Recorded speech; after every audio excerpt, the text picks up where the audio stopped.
থেকে 23 পর্যন্ত এই 4টা বছর গ্যাপ থেকে প্লেয়ার হারাই যায়, অনার্স পরে ক্যারিয়ার সুইচ করে। আমরা একটা আন্ডার 29, 21 ট্রাই করছি, 21, 23 লেভেলটা করলে তাহলে বাচ্চারা খেলতে পারবে, একটা স্টেপ বাই স্টেপ তারা আগে যাবে, ন্যাশনাল টিম আমার ডিমোরালাইজ হবে না।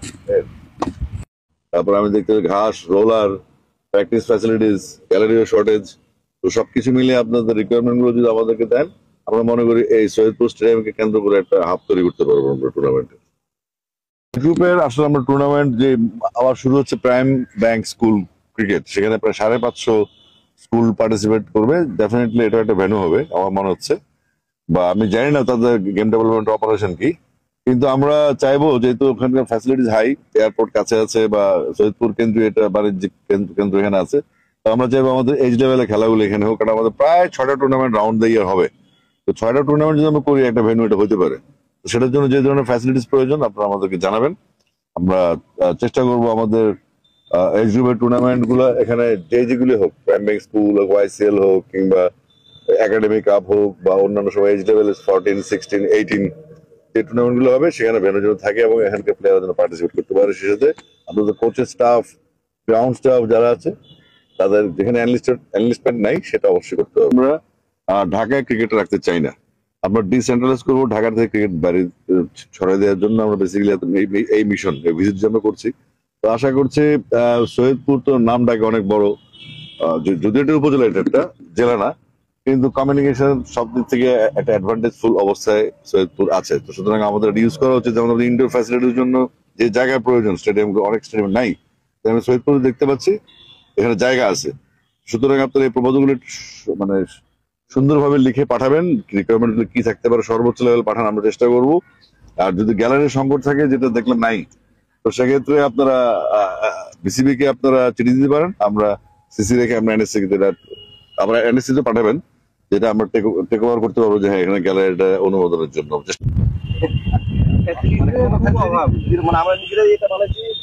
আপনাদের এই রোলার, গ্রাস কাটার, তারপরে বোলিং মেশিন, ওরা রিকমেন্ড দিবেন। আর হচ্ছে আপনাদের এর কি অবস্থা, ওই যে গ্যালারি নেই আমাদের, কজন আছেন আপনারা? এই সৈয়দপুরে কোনো কোচ আছে? সৈয়দপুরে আমি বাড়ি, আমি নীলফামারী। আপনি এবার নীলফামারী? আচ্ছা, আপনার উপজেলা কটা এখানে? 6টা।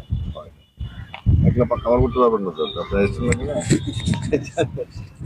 আমাদের কোচ বেরোচ্ছে তো এখন, যত বেশি ইনভলভ করতে পারবো তত ভালো। কারণ হচ্ছে আপনার এই আপনি নীলফামারী দেখবেন অনেকগুলো কাহিনী আছে। আপনি মাঠ করেন? পুরো মাঠের দায়িত্ব, পুরো মাঠ একবারে ক্লিয়ার করে।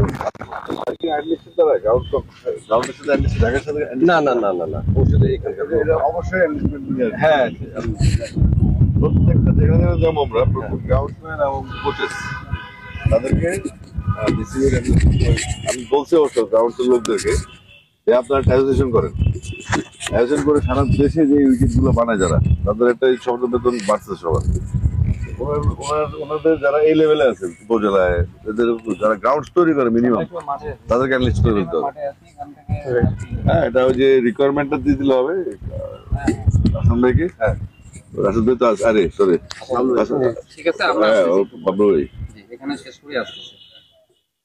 এগুলা জরুরি, আপনার রোলার লাগবে এখানে, একটা মাস্ট হেভি রোলারটা, গ্রাস কাটার লাগবে, কারণ সৈয়দপুরের মাঠ তো এয়ারপোর্টের কাছে, উইকেটটা বেশি, একটা উইকেট বানাইলে ভালো হবে। জি, একটা উইকেটও স্যার আপনাদের সিনথেটিকটার আছে তো, একটা উইকেট হলো একটা সিনথেটিকটা বসে দিয়েছে, সারা বছর খেলতে এটা রাখবেন মাথায়, আর 150 সিনথেটিকটার বসে দেবে, একটা টার্ফ এখানে চলবে, শেষ ঝামেলা শেষ। এয়ারপোর্ট কাছে না আমাদের, তুমি যা সেজ গ্রুপে খেলা তো ইজিয়ার হবে আরো। হ্যাঁ, আমাদের এই সুবিধার জন্য। এটা কত গজের মাঠ আছে? 60 গজ না 65 গজ? এটা হচ্ছে 50 গজ, বাড়ি নেই, ছোটদের বাচ্চাদের খেলা তো আমি কমাই। এখন কত আছে? 55 অটোমেটিক 65 করা যাবে। এটা জায়গা আছে, দুই জায়গা আছে, দুই জায়গা আছে আমাদের বাড়ি জায়গা আছে মানে।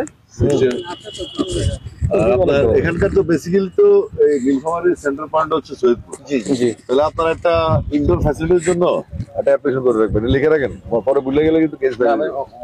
হ্যাঁ, সব রেকর্ড হয়ে যাচ্ছে তো। ইনডোর ফ্যাসিলিটির জন্য ওই যে এই যে নেটগুলো আছে, এগুলোর জন্য কাজ করা সম্ভব। তবে নয়নকে আসতে ভালোই তার কি এগুলো লিস্ট করে রাখেন। আর যদি জায়গা থাকে এখানে, মনে করেন মিনিমাম 20 কাঠা বরাবর, তাহলে আমরা ইনডোর ফ্যাসিলিটি একটা দিয়ে দিলে সারা বছর বাচ্চারা খেলতে পারবে। এই সাইডটা অনেক হ্যাঁ একদম সুন্দর এবং নেটের জন্য ওই সাইডেও অনেক জি সামনে বেটার হবে ইনডোর আরো কিছু টাকার বাজার আছে তাহলে, রাস্তার হ্যাঁ? সামনে আমরা প্রায় যেহেতু আমি আমরা 10টা ডিস্ট্রিক্ট নিচ্ছি আর কি, এর মধ্যে রংপুরে আমরা অন্তত 3টা ফ্যাসিলিটি দেবো, আর 2টা দিব খাগড়াছড়ি পার্বত্য এলাকা, বাকি 2টা জামালপুর। 10টা নিচে পরে বাড়লো আগে ঢুকি। তো এখন আপনারা গ্রাউন্ড ফ্যাসিলিটি ওনার এই যে ওনার এনলিস্টমেন্টটা করবেন, ওই নেট এখানে কি অসুবিধা এগুলো বলবেন, তারপর গ্রাস কাটার বোলিং মেশিন, একাডেমি কটা আছে এখানে? এখানে 5টা। ফ্যান্টাস্টিক। তাহলে আপনারা একাডেমি টুর্নামেন্টের অ্যারেঞ্জমেন্ট করেন দ্রুত, এবং তার আগে আপনাদের ফ্যাসিলিটিস গুলা একটা রানিং চলতেছে। হ্যাঁ ওটা এনলিস্ট করতে হবে, কারণ মানে আমাদের রংপুর বিভাগ নিয়ে করতেছে। হ্যাঁ করেন, কারণ আমরা আবার না আমরা নিউলি করবো, তাহলে আমরা এটা হইতে পারে যদি আপনারা একাডেমি কাপগুলো করে ফেলেন, আমরা তাহলে ইন্টার ডিস্ট্রিক্ট করে ফেলবো পরবর্তী করে, আমরা এটা ন্যাশনাল পর্যায়ে নিয়ে যাবো, জেলা বিভাগ দেন ন্যাশনাল। তাহলে হবে কি যারা অ্যাফিলিয়েটেড টিমের লিগ খেলতে পারে না, নিয়মিত লিগ হয় না, তারা এইচ লেভেল খেলতে পারবে, বা একাডেমি তো বেসিক্যালি এইচ লেভেলই ক্যারি করে, তাই না? আমাদের টার্গেট হচ্ছে ওখানে। আর আমরা খুব দ্রুততম সময় সিদ্ধান্ত নিয়ে যাচ্ছি যে আপনার 19 থেকে 23 পর্যন্ত এই 4টা বছর গ্যাপ থেকে প্লেয়ার হারিয়ে যায়, অনার্স পরে ক্যারিয়ার সুইচ করে, আমরা একটা আন্ডার 29, 21 ট্রাই করছি, 21, 23 লেভেলটা করলে তাহলে বাচ্চারা খেলতে পারবে, এটা স্টেপ বাই স্টেপ তারা আগে যেতে পারবে, ন্যাশনাল টিম আর ডিমোরালাইজ হবে না।